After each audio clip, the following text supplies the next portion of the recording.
প্রথম মহিলা কেন্দ্রীয় আইন সচিব হিসেবে নিযুক্ত হলেন অঞ্জু রাঠি রানা। ইন্ডিয়ান লিগ্যাল সার্ভিসের অফিসার অঞ্জু রাঠি রানাকে কেন্দ্রের আইন ও বিচার মন্ত্রকের সচিব হিসেবে নিয়োগ করা হয়েছে।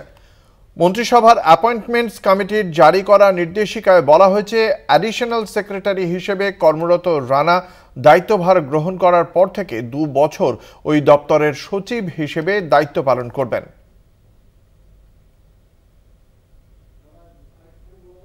দেশের প্রথম মহিলা কেন্দ্রীয় আইন সচিব অঞ্জু রাঠি রানা,